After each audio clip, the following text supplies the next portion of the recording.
Humans and goblins are locked in an intense battle, with both sides suffering casualties. A young man raises his fist in delight as his arrow pierces through another monster's gut.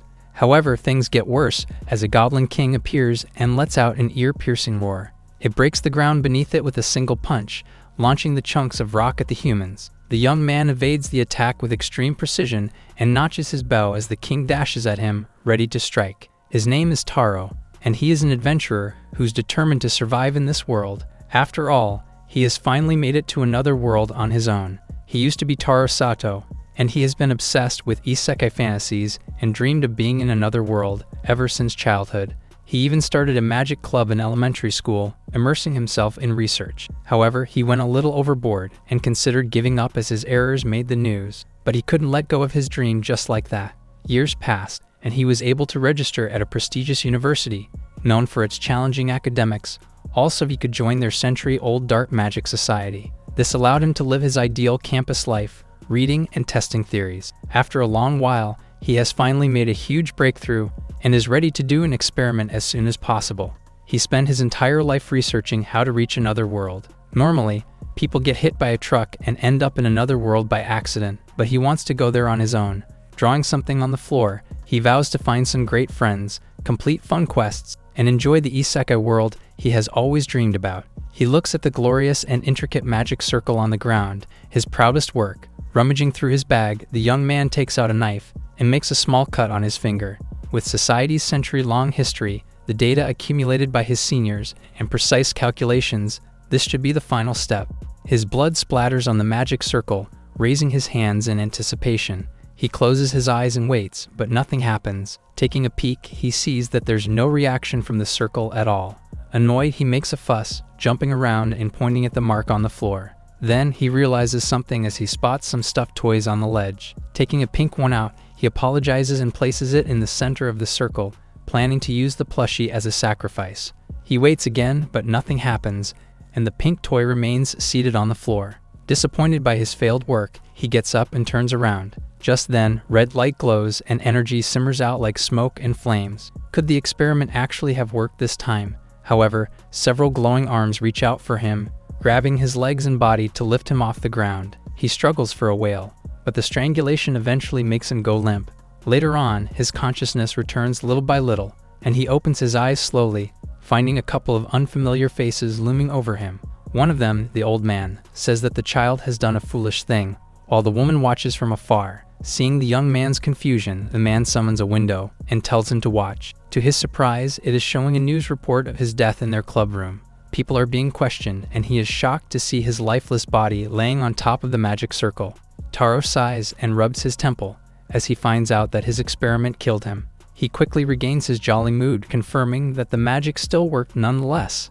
That said, the gods of Earth had never taught humans proper magic, and it's surprising that he even discovered it on his own. It's impressive indeed, but the magic circle he drew was not for transportation, but instead for reincarnation, a stark difference in effect. Moreover, his circle was an incomplete one, specifying neither the destination nor the purpose. After thinking about it for a while, the young man screams in panic, realizing that he's messed up big time. Again, looking at the bright side, he switches gears and joyfully brings the topic back to his reincarnation. His fascination with magical fights in other worlds flares up. This is a chance he can't allow to slip away. If he's dead, he might as well go to another world. The godly old man says that he is, but adds that reincarnation was abolished a long time ago.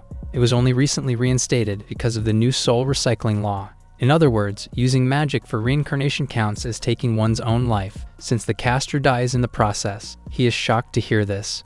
Such an unforgivable act works in an unfavorable direction during the reincarnation process.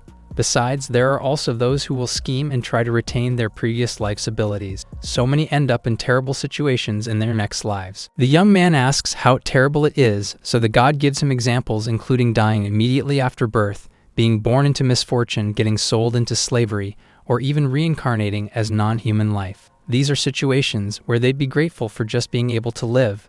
Taro's mistake sets in, and he pleads not to get turned into an insect. Since there's nothing much the god can do, he asks if there are any cheat skills he can receive. If he is talking about special skills, then they definitely exist in the world that the old man manages, but there's nothing too overpowered. With pleading eyes, he requests to receive such blessings when he reincarnates. Special skills are useful, but take time and effort to activate. Moreover, their activation conditions are often difficult to meet. All things considered, it's a risk worth taking, as starting from a disadvantage means that he'll need more than just regular skills. Despite all of the god's warnings, he persists in his desire for the most special ability. Seeing as he'll be the first person to reincarnate after the ban, the old man considers it. However, he says he cannot play favorites and asks one last time if the young man is still willing to continue. Taro hesitates but steels his resolve and affirms his decision, unwilling to back down after coming so far. Accepting his choice, it's clarified that all his memories from the previous life will be erased. His face becomes gaunt in surprise, not having expected such a scenario. As he was told, the god cannot play favorites, so even their conversation right now will be erased, right before reincarnation. With this, he can't expect to cheat the system. Speechless as things aren't going according to plan, he reconsiders, saying he might want a regular skill instead. However, a red window flashes in warning, detecting an unnatural death in his body. Before he could react, beams of light struck his body as the reincarnation process ensued. The beams pass through his body, collecting his soul and delivering it to a new world. It flies through a large and lively town, looking for a suitable host through the streets. In an alleyway, his soul decides on the body of a young man, who's currently getting beaten up by a group of thugs. They leave as he wakes up, disappointed that there isn't a single valuable thing in him. His consciousness begins to fade again, as several alerts flash through his mind. The special skill activates, and the condition of rebirth after death is confirmed. With this, the memories of his previous life are acquired, a scenario contrary to what he was told. The special skill activates, and he regains the memories of his past life, as the condition of rebirth after death is confirmed. His hands tremble, and his entire body is beaten. From his recent encounter with the thugs, struggling to pull himself up, he begins to remember his past life completely. While he hasn't done anything otherworldly yet, he knows that he is already in a tough spot. Propping his body up on a wall, he feels his determination to survive, after finally managing to reincarnate and regain his memories completely. His name is Sato Taro, a name not too different from his previous one. According to his current memories, during a baptismal ceremony at the age of 6, it was revealed that he had a worthless skill, garbled text. Because of this, his alcoholic father decided to lead him into a forest overrun with monsters, mercilessly abandoning his own son. After struggling to survive, he fled to a relatively large town named Saishi, which is just a few days away from his village. There was a disparity between rich and poor, and it was clear where he belonged. Life was difficult, and he was barely getting a meal every few days. He has no idea what to do now, as he is just a poor and weak child. The adults don't seem to pity him either, meaning there's only one other option in another world. Making his way through the town, he eventually reaches a large building. It's the Adventurers Guild. As soon as he enters, he's immediately met with hostility from the adventurers inside, who tell him to get lost. Despite this, he pushes forward, not in the mood for a commotion. As his stomach grumbles in hunger, someone picks him up by the collar. It's a young adventurer, although older than him, who's annoyed that he's being ignored. A woman calls out to the man named Moob, reminding him that violence inside the guild is prohibited. He silently carries Taro with a single arm, calmly placing him by the counter to face the woman. She comes up to him and whispers that the man intentionally spoke first, so that the other adventurers wouldn't mess with him. At last, he has finally found a kind person in this world. Moving on, he meekly raises his hand, saying he would like to register as an adventurer. Unfortunately, she says there's a registration fee. Similar to when he was told that he would lose his memories, he's left speechless, not having expected this to happen. He asks how much it'd cost, and things seem more hopeless as she tells him that it's 10 silver coins per person. That amount is like 10,000 yen in his previous world. He would love to register even if he had to borrow money, but his current situation is already precarious. Moreover, no one would willingly vouch for his identity. Just then, someone tosses a bag of silver coins over, saying he'll cover his fee. It's Moob, glimmering like a ray of hope. The others see him, and mockingly say that the boy might run away after getting what he wants. Not getting provoked, he insists that it's his point, and invites them to bet on whether or not the kid will work hard, and eventually repay the 10 silver coins he lent. It's hardly a bet, and everyone knows that he would side with the kind alone. The others join in, betting their money and declaring their own terms. They all share a laugh, but Taro just watches the man with admiration and kindness. He thanks him formally, but Moob just ruffles his hair, tells him not to get the wrong idea, and walks away. The woman says he must be lucky, as the kind adventurer was also an orphan who joined the guild. After living a very difficult life, he probably saw himself in the boy. With this, they proceed to the registration, and she introduces herself as Nay, instructing him to touch a crystal ball. It's glowing brightly, looking very similar to the one from the baptism ceremony. He places his hands on the tool, and a blinding blue light flashes. A single sheet of paper appears, with indecipherable text inscribed on it. To her shock, she realizes that his skill is the garbled text skill. The crystal ball glows blue after the test, but the other adventurers are preoccupied with their own things. Taro asks what the garbled text skill is, so Mei has to think of an explanation. Using the lancer and sewing skills, she says that by constantly practicing lancer techniques and engaging in clothing-related activities, one can improve their parameters and unlock unique abilities. By doing this, the voice of the world will guide the user to acquire such upgrades, telling them that they've obtained a new skill. Understanding his confusion, she says that the voice is said to be that of the heavens, guiding everyone to their own personal growth. Thinking about it, he realizes that it might be the same voice he heard when he was on the brink of death and remembered the memories of his past life. Continuing, she says that he probably doesn't know which field he should specialize in, since the garbled text makes it confusing. Agreeing, he accepts her suggestion to figure it out by trying various things. The receptionist asks him to wait at the counter, and heads toward what looks like a magical photocopier. She opens it up and places something inside. He realizes that it is, in fact, a magical photocopier. Nate takes something out and hands it to him. It's a tag, like an ID, and will serve as proof of his membership in the guild. Looking at it closely, he sees that it's a piece of metal, with his name engraved on the front. She tells him to wear it like a necklace and proceeds to explain about the Adventurers Guild. They operate on a ranking system, starting with a G rank for the weakest beginners. The advancement is G-, G, G+, F-, and so on. Just the thought of climbing up those ranks makes him tired. Once someone reaches B rank, they're considered elites among the guild, able to take on the strongest foes. Standing at the top of the adventurers are the S+ ranks. However, they must be careful, as any crimes committed are recorded on their tag, and criminals are expelled from the guild on the spot. They will also be handed over to the guards, regardless of their offense's severity. Just looking inside the building, it's obvious that there are many rough adventurers out there, but most of them follow the rules and complete quests peacefully. He thinks about how rowdy they seemed, but they're apparently decent people. Excited and eager to make money, he asks to start a quest soon. Slightly surprised, she tells him to calm down. It's lunchtime, and to celebrate his beginning as an adventurer, she offers to treat him to a meal. Delighted, he quickly accepts. The two walk to a nearby tavern, where Nay serves Taro a beautiful meal of ham and mushroom soup with toasted bread. His mouth waters upon seeing the plate, starving from the days of not eating. He gently dips the bread in the soup and takes his first bite of the scrumptious dish. His eyes immediately welled up with tears, moved by the taste. She tenderly watches him eat and suddenly asks if he was raised by a relatively rich family, reasoning that he's polite and has good table manners. He doesn't have to answer if it's a sensitive topic, but he shares that his family were poor farmers. His mother passed away shortly after he was born, and at 6 years old, he ran away from home as his alcoholic father planned to abandon him in a dangerous forest, all because they wanted to reduce the number of mouths to feed. He would often be beaten and kicked, so he feels no attachment whatsoever. With a solemn face, he says that the journey to the city was tough and had him constantly running away from ferocious beasts. He recalls a bull monster, which only stopped chasing after him as it was attacked by an equally vicious monster. He managed to reach the city eventually, but it wasn't kind to weak people like him.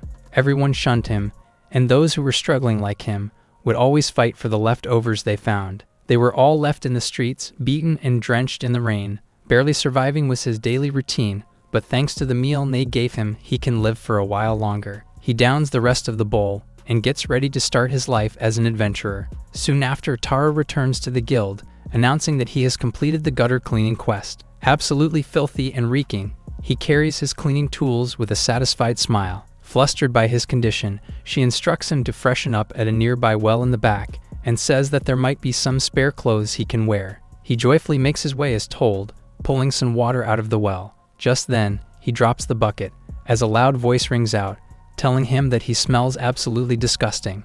Looking behind, he sees a man towering over him. As Taro draws water from a well, a huge and burly man calls to him, saying he reeks. Slightly insulted by the unexpected honesty, he boldly clashes against the man, saying he smells the same.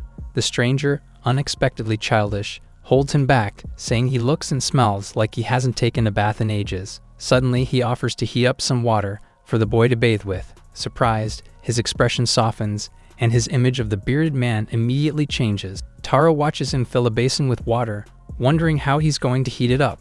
He says some unrecognizable words, causing flames to envelop his arm, and puts it in the water. Intrigued by the display of magic, he watches as the flame burns while submerged. The water begins to boil, and he is told to hurry up and get in. He gets sentimental, as it's his first bath in about 8 years. Annoyed by the stalling, the man picks him up and places him in the basin. The boy's expression becomes blank as he realizes that his head is being shampooed. He scrubs as well upon the Good Samaritan's frustration.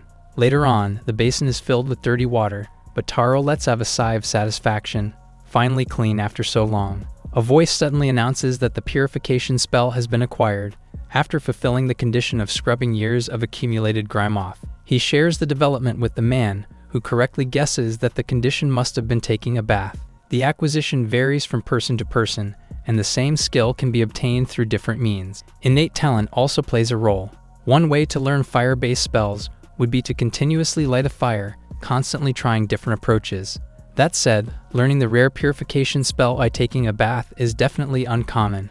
While the boy is stunned that he learned a rare spell, the man hands him a clean set of clothes, waving his gratitude away, and telling him to leave as he has to take a bath as well. As Taro is looking through the quest board later on, Nei calls out, saying that the guild's branch chief wants to have a word with him. Dazed, he questions what such an esteemed person could probably want from him. He knocks on the door to the office and is given permission to enter. Inside, he's dumbfounded to see the bearded man look much more sophisticated than earlier. Nei tells him to mind his manners, introducing the man as Leo, the branch chief. The boy bows and thanks him for earlier. The chief tells him to take a seat and says he has been informed about his living and financial situation. As such, he has an offer for the boy. The guild has a vacant room he can use in the meantime. In exchange, he has to help with cleaning the building and assist the guild staff with whatever they need. Of course, he'll be paid for his work. It's the least they could do. He might have borrowed money to register, but he's still a full-fledged adventurer, so they should assist him. If he bails without settling his debt, both his record and the guild's trust will be stained, so he should behave honorably. Moreover, he seems to have hurt his head, so he's told to get it treated by magic in the medical room. Dismissed, he runs to follow orders. Just like Nei and Moe mentioned, Leo agrees that there's still a spark in his eyes. While garbled text has its drawbacks, it should at least get him through his day-to-day life. Later on, Taro's eyes sparkle just as much as his new room. He dives onto the bed, his first in so long, and bounces in joy. With a kind twist of fate, he promises to do his best the following day. The next day, he wakes up completely horrified, realizing that he overslept. Rushing to the counter, he apologizes to Nei with a mop in hand, but she simply greets him brightly, telling him to take it easy. Well aware of how the previous day went, she chose to let him sleep in. They bid farewell as he goes to attend to cleaning duties. With a smile on his face, the boy dusts the walls and mops the floors, but suddenly sees frantic people by the counter. He approaches, asking if they need help. There are a lot, but he might not be able to do anything without knowing how to read. He says he can read and write just fine, and even knows simple arithmetic, all of which are because of his past life. Everyone is shocked at the statement, even Nei, who asks him to repeat himself and basically begs for help. As she is giving him instructions, the adventurers are in disbelief as their knowledge and proficiency in such things are much lower than his. As Taro goes about his new duties, he suddenly stops with a stack of papers in his hands, realizing that he didn't do any quests today. A waterfall of tears suddenly flowed right onto the important papers, at the thought of his earnings that day being 0. A new morning comes, and Taro wakes up as usual. His days have been packed, ever since he began lodging at the guild. The knowledge from his previous life has expanded his horizons, and he helps with guild work day and night, so he can't take it easy. He clears beginner escorting quests during the day, and has even gotten used to exhausting physical labor, like saving animals, lugging heavy boxes, and chasing rodents. In just over half a month, he was able to repay his debt to Moe.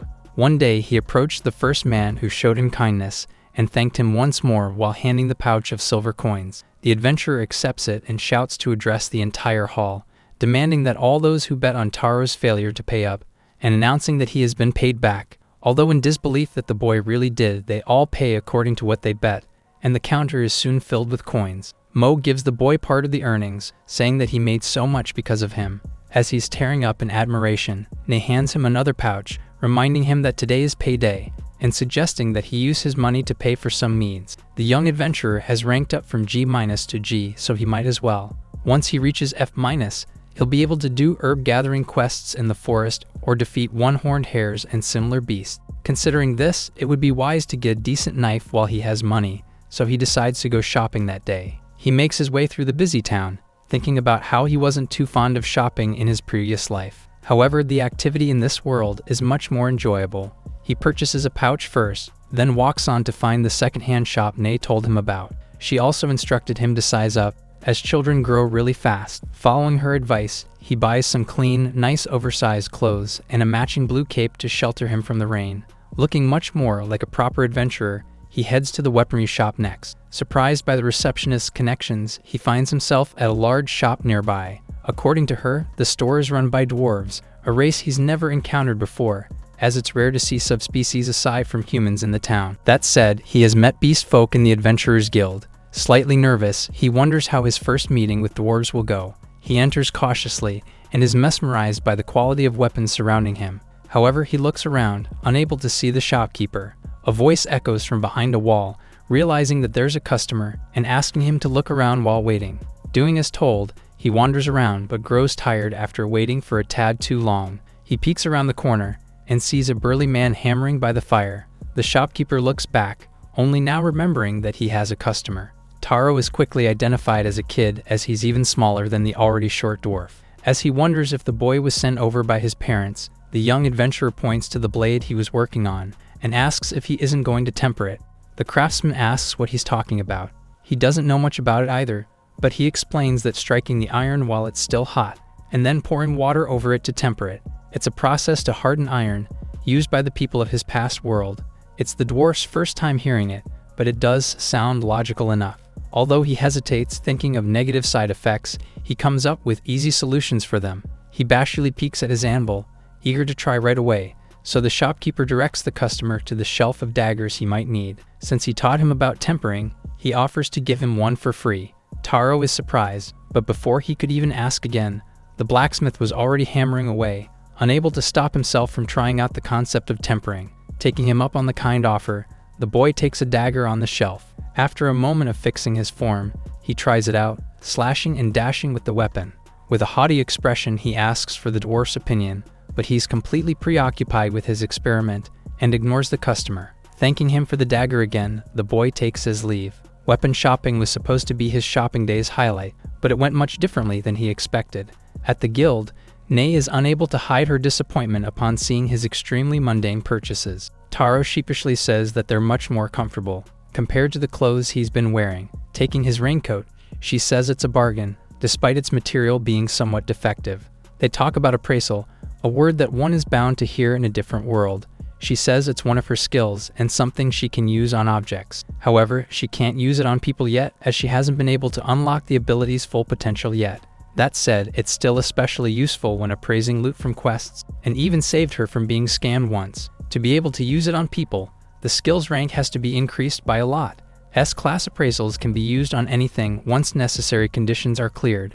On the other hand, G-rank appraisals can never, regardless of fulfilling criteria. She heard that S-rank can even identify personal talents. It might even help make sense of his garbled text skill. He only recently learned the Purify spell, so he wonders if garbled text can be learned and improved by clearing conditions as well. Hearing this for the first time, she is shocked that he learned the Purify spell, an extremely rare spell for healers. With a delighted expression, she muses that his skill might have a healing nature. Since it's garbled, learning Purify might indicate his aptitude for healing. She guesses that he must have learned Cleanse as well, but is stunned to find that he didn't. Learning the low-ranking Cleanse spell and the middle-ranking Purge should normally be prerequisites to obtaining its high-ranking counterpart, Purify. But if he received Purify while bypassing all those steps, then it's unlikely for him to be a healer. Ne thinks about it hard, and Taro is drawn by her focus, expecting her to come up with an explanation. However, his hopes are crushed, as she sheepishly admits to never hearing of a case like his before. With this, the mystery of his garbled text skill only deepens. With his brand new dagger, Taro immerses himself in combat practice. Ne interrupts him, kindly asking him to come over for a moment. He wipes his sweat off under the sweltering sun and receives his regular pay from the receptionist. Delighted, he thinks about all the things he's been meaning to buy. However, he can't spend all of his money at once, so he lists them all in order of priority. Mauve sees him obviously enjoying himself and asks what he's up to. Completely entranced by his list, he walks forward, unable to hear the older adventurer's calls, including his warning to stop. The boy falls back as he bumps into the chief. He apologizes for the oversight. Despite stumbling, he puts on a happy expression and shares that he's received his second pay.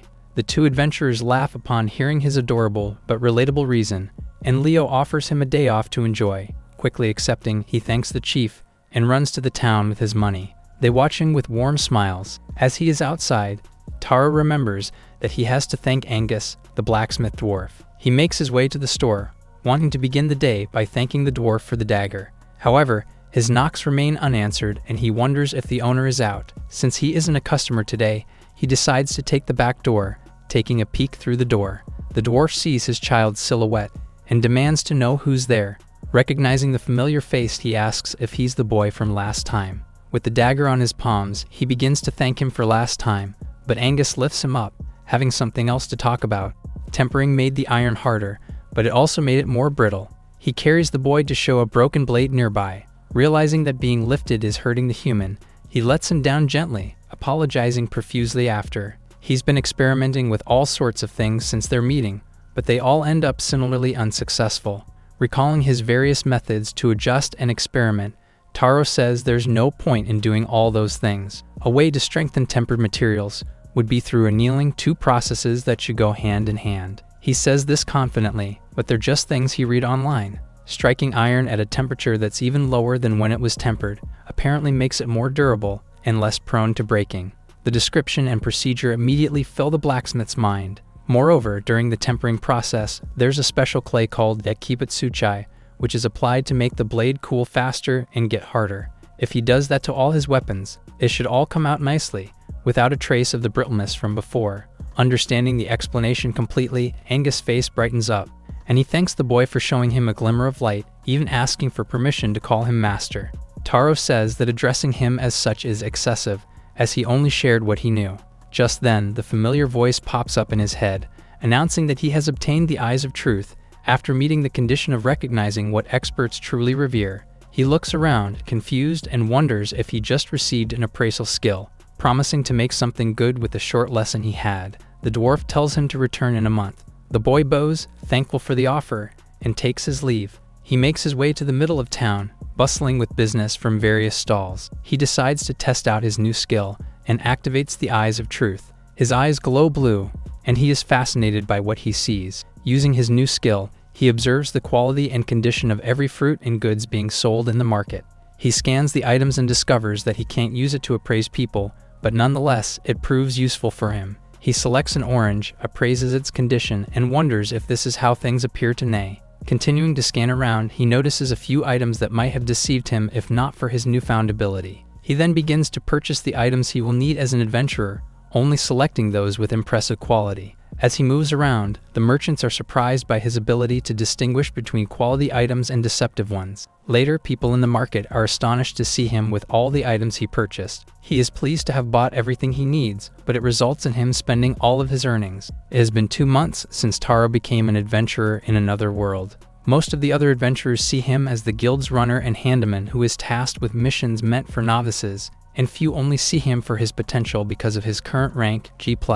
If he is promoted to F-, he will be assigned quests beyond the city halls. However, the guild assessed that his physical ability was insufficient for missions, so he needed to take extra lessons. The guild's martial arts instructor, Daz, calls for Taro and tells him to come to the courtyard.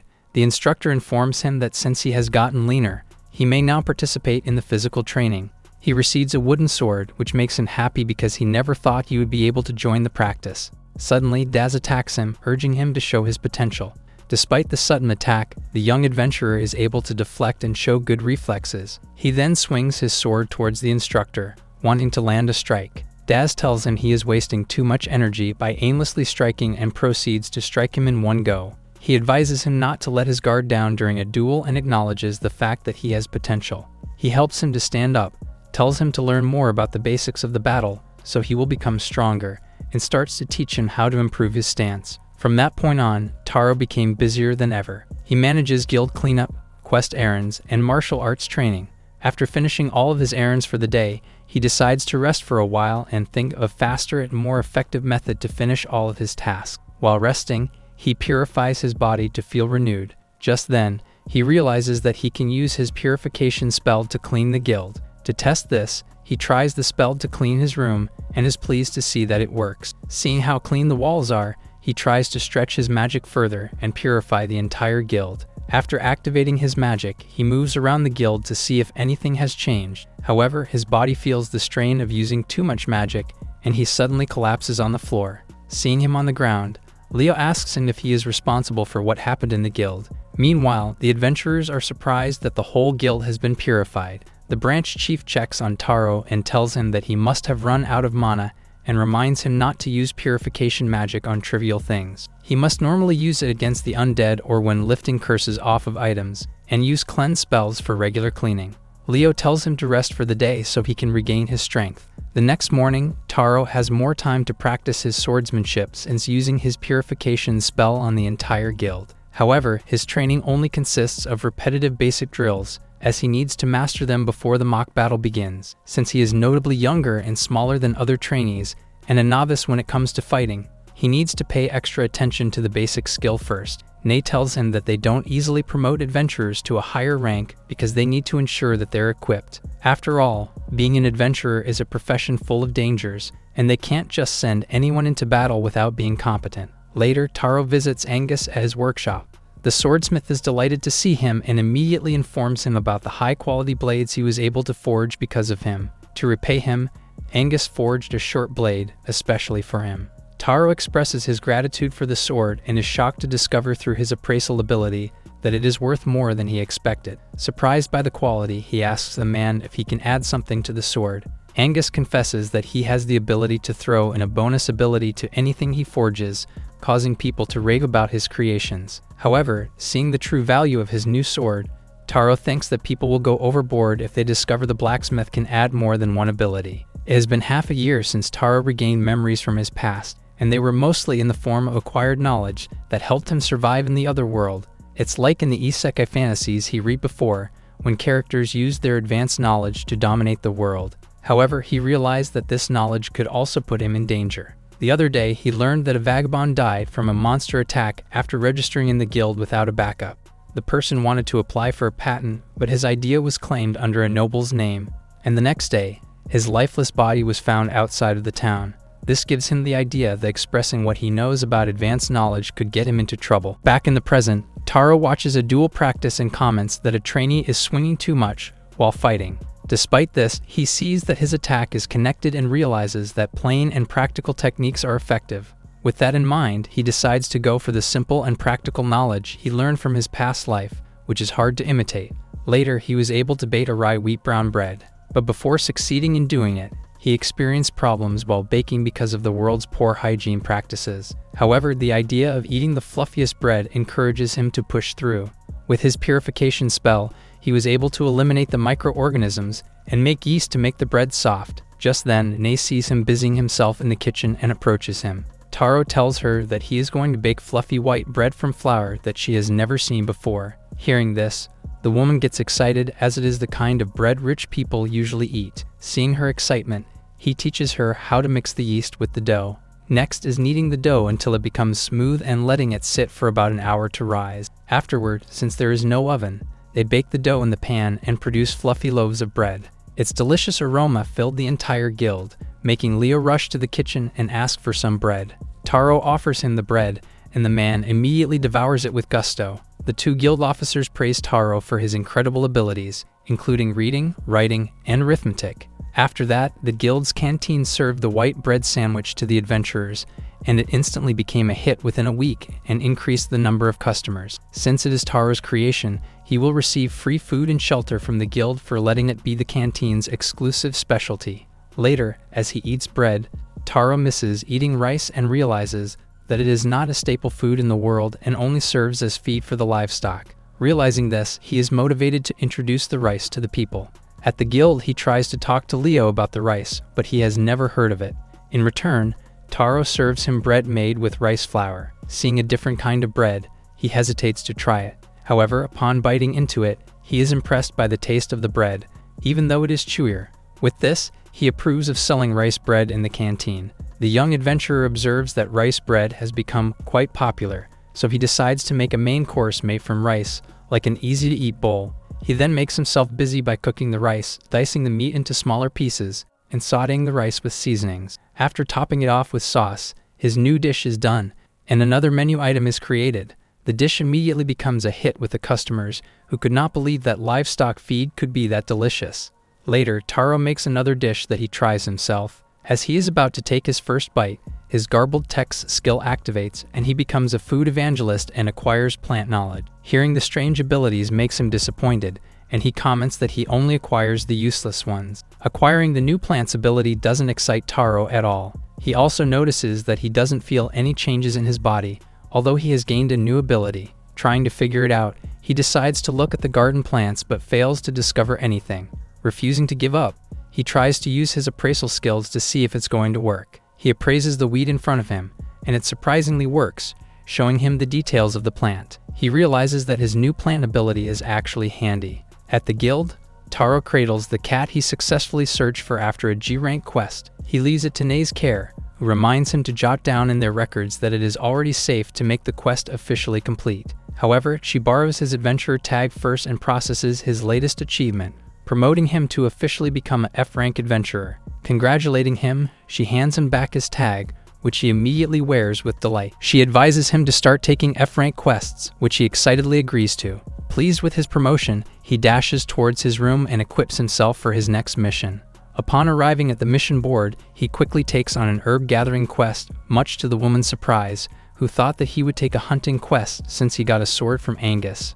Taro acknowledges this, but at the same time, he wants to try other things. He travels to the forest and arrives at the designated spot in no time. He uses his plant appraisal skill, which makes him immediately spot the plant on his mission, the healer grass, and other plants that can be useful for him as well. He gathers the healer grass efficiently, and as he is in a vast forest, he gets enticed by the other useful plants around and starts to gather them as well. However, he gets too deep in the forest and realizes that he is lost. He tries to retrace his steps and hears rustling behind the bushes. Suddenly, a goblin appears, surprising Taro and making him hide behind the bushes.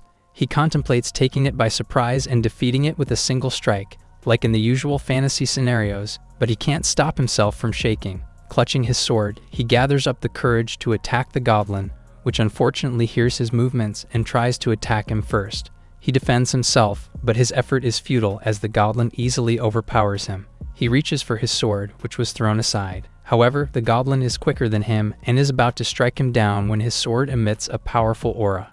As the goblin is about to strike him down, Taro's sword activates, boosting his agility. With this newfound speed, he easily evades the goblin, surprising it with his quickness and leaving it unable to react. After that, he continues his F-rank herb-gathering quest and takes up sword training during his free time. He also starts to learn about potion making using research books and begins practicing blacksmithing under Angus' guidance. Aside from these, he also tries to practice archery. He busies himself with many things because his garbled text skill has very specific activation conditions. So far, he has acquired his abilities because of his past life's knowledge. For instance, he developed the skill of purification through bathing, unlocked the eyes of truth by identifying what experts hold in high regard, became a food evangelist due to his cooking background, and expanded his knowledge of plants. And right now, he wants to try everything, hoping to meet the conditions to acquire some additional skills. As he aims for the bull's eye of a target, he contemplates that persistence is his strength. The arrow breaks through the target, goes straight, and pierces through Mobe's cloak, much to the man's surprise.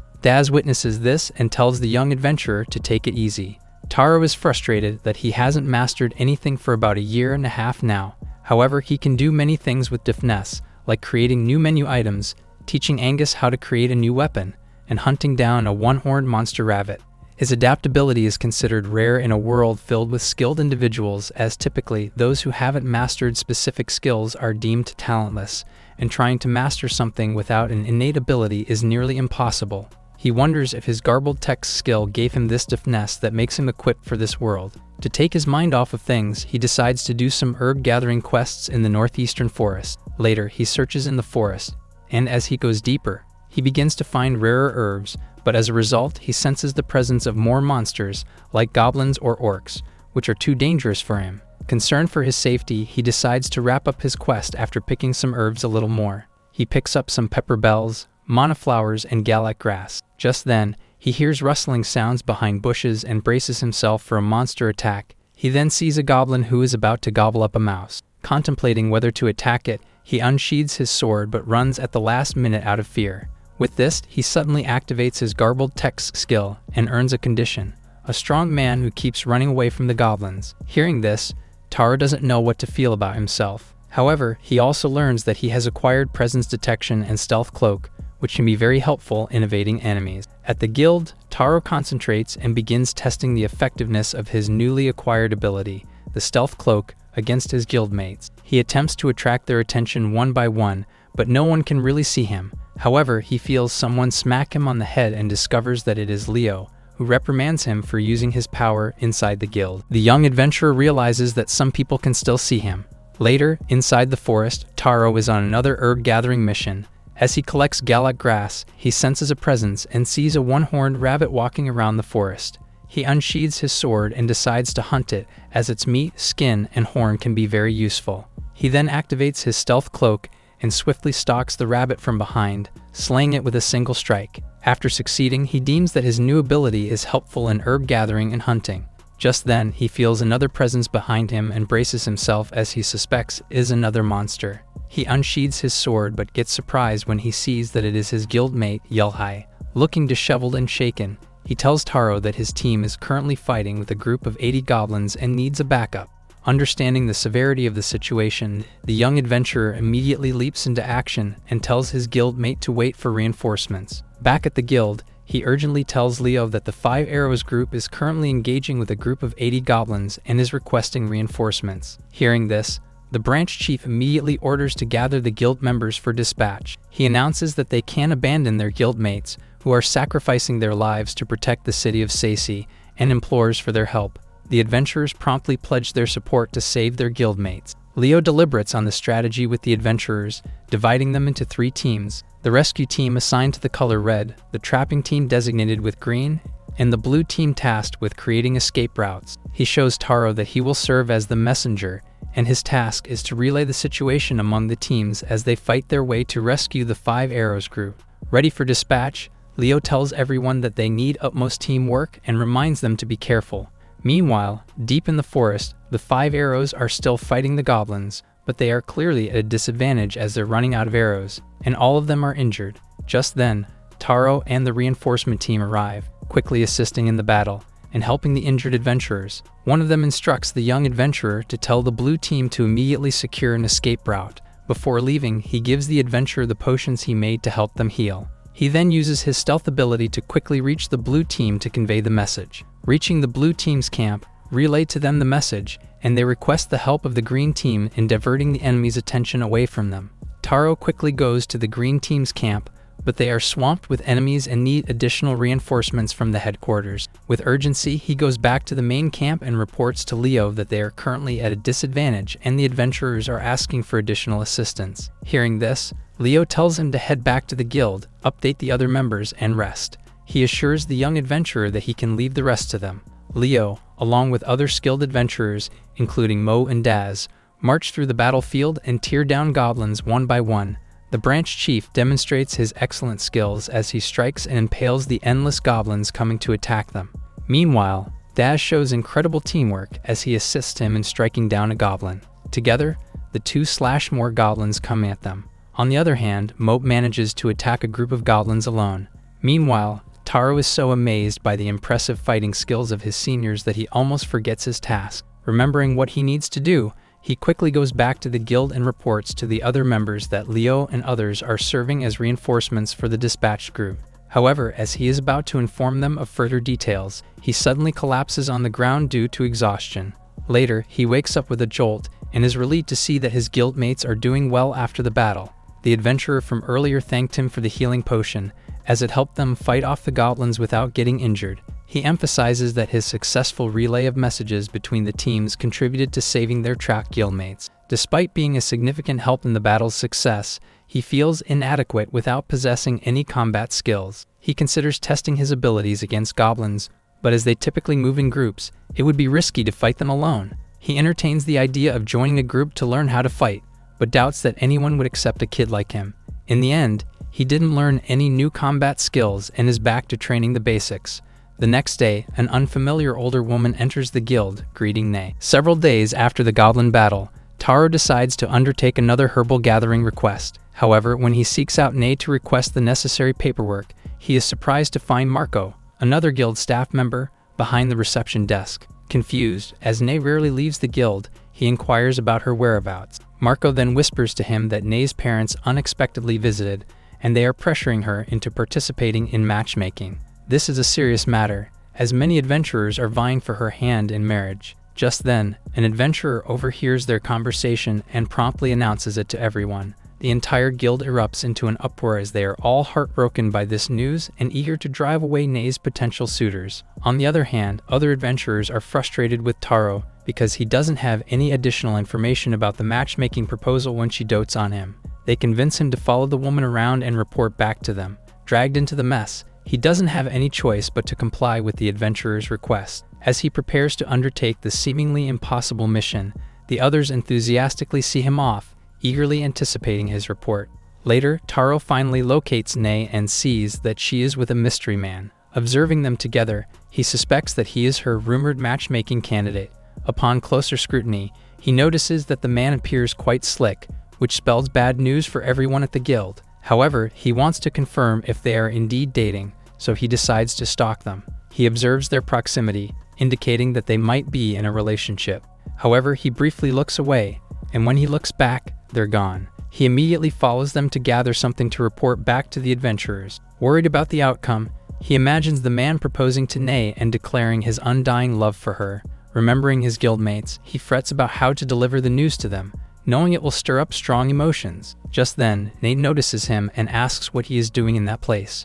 He slips up and asks about the man. With nothing to hide, she tells him that the man simply inquired about directions, so she helped him. Since she is with her parents, she invites him for a meal with them, which he accepts. In the middle of the meal, he straightforwardly asks the woman about the matchmaking.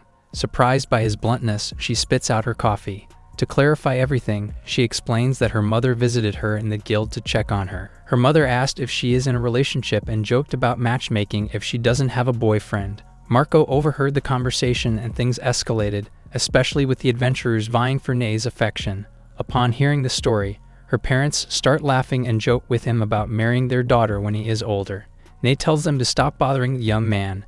Meanwhile, Taro observes their close-knit family interaction and wonders about his parents from his previous life. He contemplates that they must be devastated, as he had just gained admission to one of the most prestigious universities before mysteriously dying. Lost in thought, Nei checks on him and asks if he is alright. After assuring her he's fine, he swears to himself to do his best in his current world to make his parents proud. The next day, Taro fearfully and awkwardly enters the guild, noticing his guildmates who mirror the same terror on their faces. The guild members are terrified for their lives as the enraged Leo approaches them. The branch chief learns about how they sent Taro to tell Nei to gather information on her matchmaking.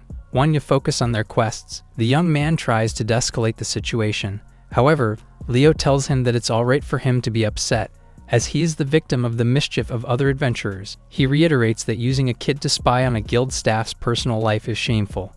Nei tries to intervene, saying that it doesn't bother her, so it's okay to forgive them. Seeing her plead their case, the adventurers see the girl as an angel. However, this doesn't stop the chief from getting annoyed and barely stopping himself from beating them up. To teach them a lesson, he sentences them to a month of errand requests. Hearing this, they immediately start complaining, as errand requests are known to be boring, harsh, and dirty quests that don't pay well. To make it worse, the errand requests during this specific time of the year are even more demanding. Later, they are informed by the still annoyed Leo that they need to repair the city wall. At the site of the quest, they learn that their mission involves extracting stones, transporting them, and stacking them up. Since it is heavy work and pays less, few are willing to take on the job. Finding the job menial, the adventurers are unimpressed by it. Meanwhile, Taro is also at the quarry, even though he is not being punished. He is interested in seeing the quarry for the first time and using his eyes of truth. Just then, a man offers to teach them the basics so they can get to work quickly and urges them to pay attention. He demonstrates breaking a rock using his pickaxe and explains that if they find something valuable inside the rock, they will get a reward. As his guildmates start to break rocks, Taro looks around, using his eyes of truth skill to determine which rock has something valuable inside of it. As he scans around, he only sees unimpressive coals. However, when he darts his eyes towards piles of waste rocks, he spots something shiny inside. Intrigued, he starts breaking the rock and discovers a rare mithril ore inside. His discovery shocks everyone and prompts them to stop what they're doing and flock around the ore. Just then, his garbled text skill activates again, and he awakens the condition of unearthing treasure with a single strike. With this, he is able to earn the skill of acquired precision. Days have passed, and he still isn't able to understand his new ability, precision. However, when he starts practicing shooting arrows, he discovers that he can now aim for the target with precision and is impressed, as this will be useful for him. The next day, Taro receives his hefty reward for unearthing the mithril ore. Marco inquires about what he is going to do with the money, and the young adventurer remembers all the nice things that the guild people have done for him. With this in mind, he announces that the food and drinks are all on him to somewhat repay them for treating him well. He spots Nei and asks for her opinion on where to spend the rest of the money. She suggests donating it to the orphanage, like Mo did. Hearing about his heroic deed inspires him, so he immediately agrees to do so. Meanwhile, rumors are circulating around town that Taro has beaten someone to a pulp and brought a dead old man back to life. Hearing how senseless the rumors are, the young man quickly denies them and contemplates how to stop them from spreading further. Seeing him stressed, the adventurers assure him that whenever they have the chance, they will make sure to clear up the rumors for him, knowing that they will trouble him. Despite being grateful for everyone's help, he decides to take matters into his own hands as well. Using his stealth skill, Taro goes around to observe the townsfolk. Seeing them watch a puppet show, he contemplates that the people of their town enjoy simple things. Just then, he keeps hearing his name from another puppet show where they reenact his previous missions of defeating goblins, unearthing the mithril ore, and donating the proceeds to the orphanage. Realizing that the one being portrayed is him, he freaked out, as puppet shows are one way of passing down local legends and stories. With this, the rumors about him are becoming part of the local entertainment, which is hard to stop and will only spread further. Overwhelmed, he fears that he might stand out unnecessarily, which could lead to trouble. Trying to calm himself down, he tries to think of a way to solve this once and for all. He plans something, but it is a risky move. However, he realizes that he needs to fight entertainment with entertainment. Later at the guild, Taro carries with him stacks of wood. Nei calls for him, as he is drawing quite a bit of attention while carrying them. He shares that he is thinking of making a game to save his life. Seeing her confused, he explains that the town is currently fixated on stories about him. To reverse this, he needs to distract them by making something interesting to make them forget about him. Understanding his tactic to divert the townsfolk's attention, Nei supports his idea, but warns him that it is not an easy feat. However, Taro is confident, saying that he has a trick up his sleeve. Seeing his scheming face, the woman tells him to be careful, but he assures her that he won't do something mischievous.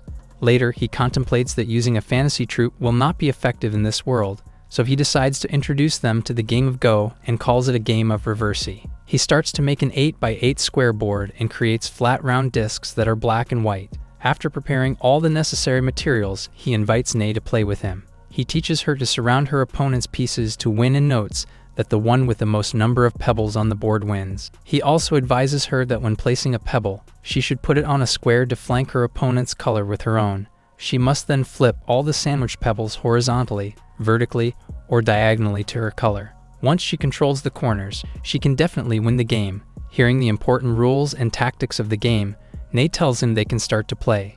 The two start playing the reverse and begin an intense match on the board. No one wants to back down as they lay their pieces one by one. However, ultimately, Nei wins, proud of herself for beating the game's creator. Taro acknowledges defeat and asks her for another round, which she accepts. After some time, the two finish the game with Taro winning. The woman comments that for a simple game, it was surprisingly challenging and accuses the young man of going easy with her during the first round. However, she tells him that it was a fun game, and she is sure that everyone would enjoy it. Hearing this, Taro is encouraged. However, he is having a problem deciding who to declare as the creator of the game and register it with the guild. So far, his only notable creation is the menu from his previous world, so there is no need to register it. Some tried to imitate them, but failed. Aside from that, since the food was under the guild's name, no one blatantly copied it. Seeing him lost in thought, Nay asks him about his next steps. He informs her that he plans on using the guild's name for his name. However, he will need someone aside from him to register the game as he tries to get away from all the attention. He needs someone who is trustworthy, not greedy, and has strong backing to fend off any potential trouble. With all this in mind, he asks for Nay's opinion if she knows someone like that. She tries to think of someone and realizes that there is one person he can trust, and he is actually pretty close to him. Taro thinks about who it could be and finally figures it out.